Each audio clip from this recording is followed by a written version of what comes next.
Assalamu alaikum class 7. Hope you will be fine. Students, here is your book of English, New Oxford Modern English.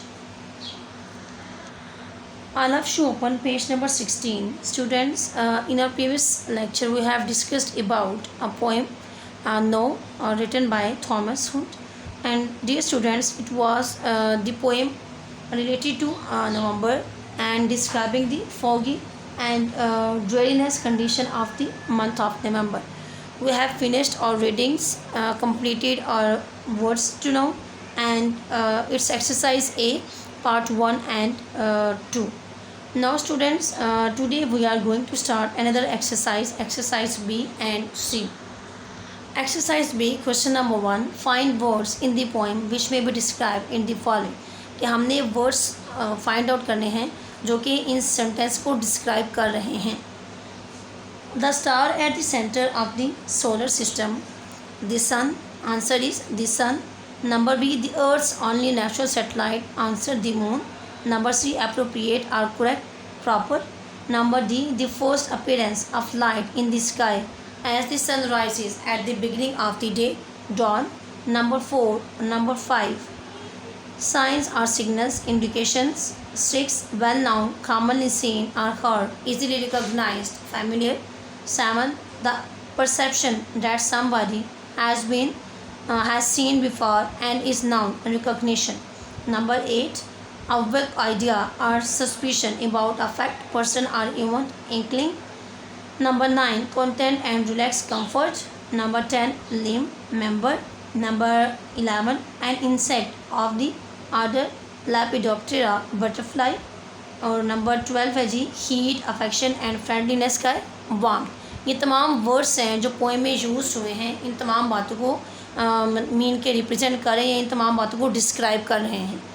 Next हमारे पास आ जाती है जी exercise number C and it's topic is pronoun. In book 6, you learnt about pronouns. Do you remember what you learnt? There is only one pronoun repeated, hidden in the poem you have just read. Can you find it? Its spelling is hidden.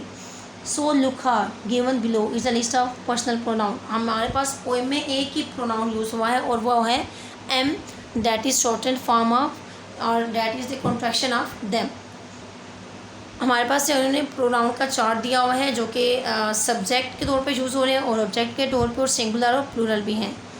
Subject में आ रहा है जी आई, you, he, she, it. और इनके plural जब करेंगे हम तो सब्जेक्ट में वो, यू और दे. और जब ऑब्जेक्ट यूज़ होंगे ये प्लूरल तो me, you, he, him, she, her, it. और जब प्लूरल यूज़ होंगे तो वही अस में, यू में और दे, दैम में चेंज हो जाएंगे. A pronoun, as you know, stand for a person or thing. Pronouns can be singular or plural. वो कहने के प्रोनाउन वो चीज़ें हैं जो एक पर्सन या चीज़ के रिप्लेसमेंट में स्टैंड आउट होते हैं. और प्रोनाउंस हमारे पास सिंगुलर भी हो सकते हैं और प्लूरल भी. And some as shown in the table above have different forms for subject and object. और आपको पता है कि कुछ की सब्जेक्ट और ऑब्जेक्ट के लिए डिफरेंट फॉर्म्स होती हैं.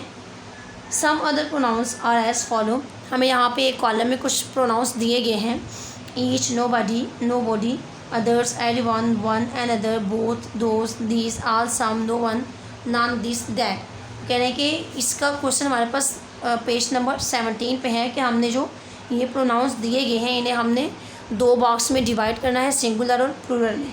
तो यहाँ पे मैं आपको ये सॉल्व करवा देती हूँ. ये क्वेश्चन आपके नोट्स पे भी गिवन है. You also have to learn from your notes. Students, singular हैं जी each, everyone, none, no one, this, another, no one, that. And plural में आ रहे हैं both, all, those, these, some and others. इसका क्वेश्चन नंबर 1 हमने discuss कर लिया जो मैंने आपको पेज नंबर 16 पे कॉलम सॉर्ट आउट करवाया है. जब डिस्कस किया आपके साथ उसका क्वेश्चन नंबर 1 का आंसर है. क्वेश्चन नंबर 2 है हमारे पास underline the pronouns and says whether they are used as subject और object and whether they are singular और प्लूरल. यहाँ पे कुछ प्रोनाउंस यूज़ हुए हैं, हमने बताना है कि वो प्रोनाउंस सिंगुलर हैं या प्लूरल हैं और क्या वो सब्जेक्ट की जगह पे यूज़ हो रहे हैं या ऑब्जेक्ट की जगह पे. Example is given also. He selected the workers, he singular and subject. He is singular and it is use in the place of a subject. Number A देखें जी, they wanted to help the villagers. They हमारे पास क्या आ रहा है, plural and it is subject. Asim said he would give them some wood. Asim is singular, Asim नहीं, यहाँ पे हमारे पास प्रोनाउन है जी he is singular and subject and them is plural and object. David's sister came with us, here the only pronoun is us and us is plural and object. She asked Ahmed to contact me, she is singular and subject and me is singular and object. I have never met the prime minister, I is singular and subject. Do you know him, यहाँ पे दो है जी हमारे पास you इस में भी singular भी हो सकता है और प्लूरल भी, और ये हमारे पास अगर सिंगुलर है तब भी और प्लूरल है तब भी हमारे पास एज अ सब्जेक्ट आया हुआ है।